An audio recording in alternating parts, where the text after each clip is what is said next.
Hi everyone and welcome back to my channel for detailed political updates. The Senator of Nandi, who is Senator Samson CHERARGEI, has shown his disappointment with the National Treasury Cabinet Secretary Njuguna Ndung'u over the late disbursement of salaries to senators. While speaking during the Senate proceedings, Senator CHERARGEI expressed the shame that they go through when they meet their unpaid staffs. He fearlessly informed the Senate with the standing speaker, who is Speaker Amason Kingi, that they will all boycott the remaining agenda and sessions until their pleas were addressed. He further expressed his concerns in a joking manner that the delayed payment of their salaries might result to auctioning of their office furniture by the landlords who are now closing the county offices due to delays in payment of rent. So guys, kindly watch the next speech of Senator Samson CHERARGEI as he expressed his concerns during the Senate proceedings. Mr. Speaker, thank you. I raise under standing order number 96,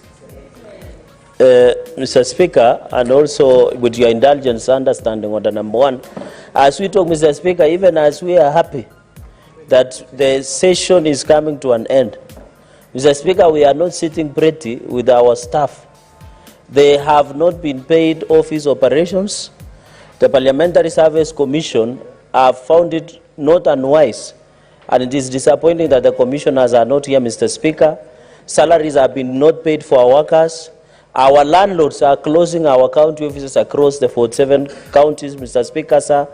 There is no money. Virtually, the service providers want to auction the Senate furniture that has been put in most of our offices, Mr. Speaker. As we talk, even our cars, Mr. Speaker, when we travel to our counties, might be clamped down and auctioned, and we might making phone calls to your office or your personal number to try and intervene, Mr. Speaker. Mr. Speaker, you saw yesterday when the National Assembly boycotted, they have been assured within the close of business today, their money will be in the accounts of CDM, Mr. Speaker. Why are they discriminating against the Senate by the National Treasury, Mr. Speaker? I want to say, even the tomorrow's morning sitting, we shall not come, Mr. Speaker. And in fact, as we talk today, Mr. Speaker, we are going to work out, Mr. Speaker, because we cannot proceed until, Mr. Speaker, until we resolve this impasse. We are going to cripple the whole business that we have, because if there is no money, what business do we have, Mr. Speaker? Mr. Speaker, you know, with the harsh economic times, Mr. Speaker, with the harsh economic times, how can you, these drivers, Mr. Speaker, spend a lot of small money, Mr. Speaker. When they drive us and they're angry, they can drive us out of the roads and cause accidents, Mr. Speaker. Mr. Speaker, even our secretaries, our personal assistants, Mr. Speaker, can you lead us and listen to our cries, Mr. Speaker? This Senate has ever come under attack in the year 2018-2019. And it is you, Speaker, who led us all the way to Milimani High Court when we were filing against non-concurrence of 24 legislation, Mr. Speaker, by the National Assembly. Mr. Speaker, I would have expected the National Assembly to also boycott and be in solidarity with us the way we were in solidarity with them yesterday, Mr. Speaker.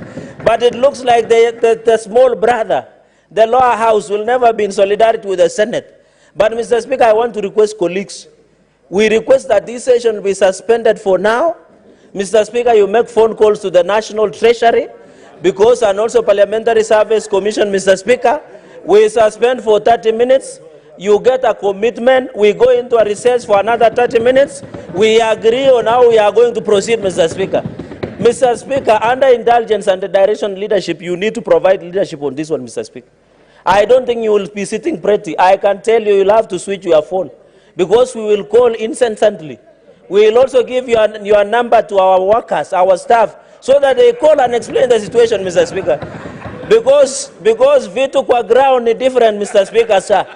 So as we talk, we have been using our own money to fuel and support most of our workers, Mr. Speaker. Some of them have school fees.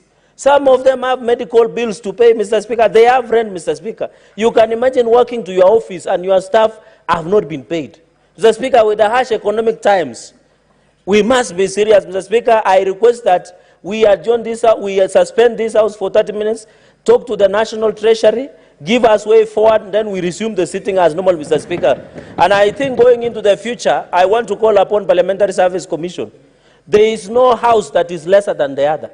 When the National Assembly speak, they listen. But when Senate speak, ni kama kupigia mbuzi gitaa, Mr. Speaker. We must take a collective responsibility. This Senate has come under attack from 2013, but we have always been resurgent. They should not underestimate us, Mr. Speaker. We look like dormant volcano, but we are going to erupt that it has never been seen before, Mr. Speaker.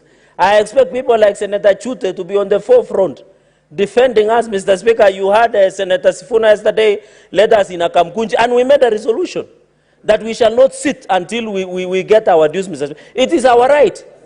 How can we work, Mr. Speaker? Mr. Speaker, I request that you suspend this sitting and we agree, Mr. Speaker, with all due respect.